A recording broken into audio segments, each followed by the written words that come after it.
Hi there, I'm Evan Hall from Anchorage, Alaska, and I was just going to walk through my ingredients and prep that I'm working on for tonight.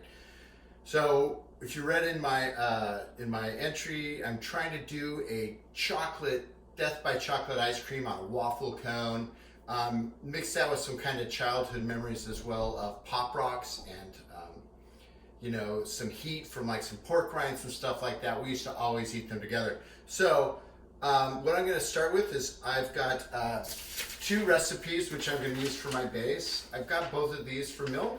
So I'm using the chocolate base, and I'm also using the sugar dough base. So on the sugar dough base, I tasted a bunch of my stuff, and I'm going to go with my Belgian waffle butter crisps so that I can really bring in some more of that butter and some of that flavor from that waffle cone that I remember so well. So that cookie, I'm going to base my my dough on the actual cone and try and bring out some of those flavors.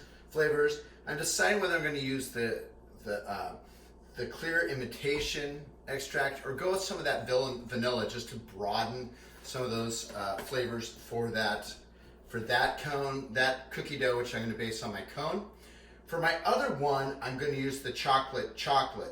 Now, with the chocolate, I think I'm going to go pretty straightforward on my dough, but I'm deciding what level of afterburn heat. My favorite ice cream is a Readout's Revenge, which is a Death by Chocolate, super rich, chunky, gooey bits in there, and a nice little afterburn. So they use cayenne in that, but I am toying with little ghost chili or habanero.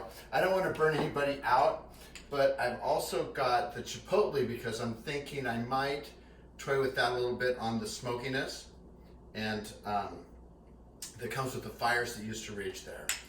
So as far as how I come in from the ice cream thing, I've got some brownies in the oven, so my goal is to chop some of those up and make some brownie bites to fold in to bring out some of that gooiness.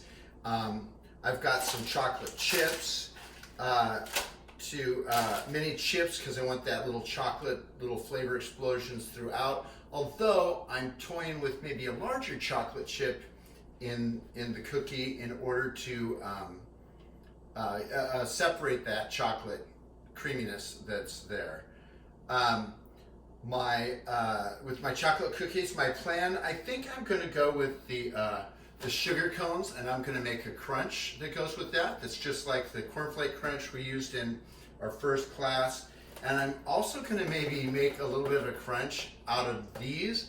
I'm just not sure how they're going to hold up, but I figure if a cornflake holds up, I should be able to make a little crunch or crumb out of this as well.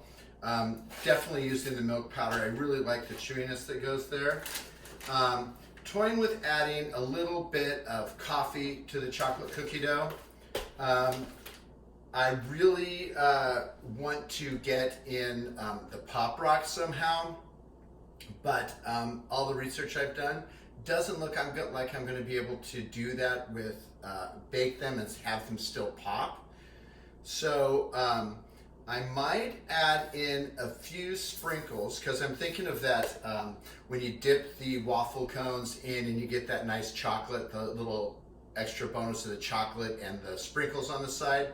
So I think I'm going to toy with embedding my Pop Rocks, which I still have to flavor. I'm going to do those with a little bit of cinnamon to bring in some of that Mexican chocolate piece. So I'm going to flavor my Pop Rocks, and I think that I'm going to embed them with my chocolate and just kind of do a chocolate drizzle over the tops of my cookies to just kind of, like I said, bring forward that little chocolatey surprise when you get the dipped waffle cones. I've got some malted milk to maybe add to some of my crumb to try and bring out some of that maltiness that you'll get in some ice creams. My regular sugar. I've got my glucose arrived. I just ran out this last week, so that turned out really good. And I've got a couple of different parts of the chocolate that I just need to break down and decide what the intensity is that I want. I think I'm going to go with more of that semi-sweet, and really some of that will go into my chocolate cookie dough, and then I'm also going to melt that down and add the Pop Rocks so I can get some of the drizzle. I lucked out. The European butter was on sale today, so I got it for half price, which was really exciting. I use some jumbo eggs usually in the house, but I got some regular large eggs just so that I can make sure I'm kind of operating within the recipes. Give me your feedback down below, and let's see what happens over the next couple of days as we start pulling these cookies together. Thanks a lot for watching.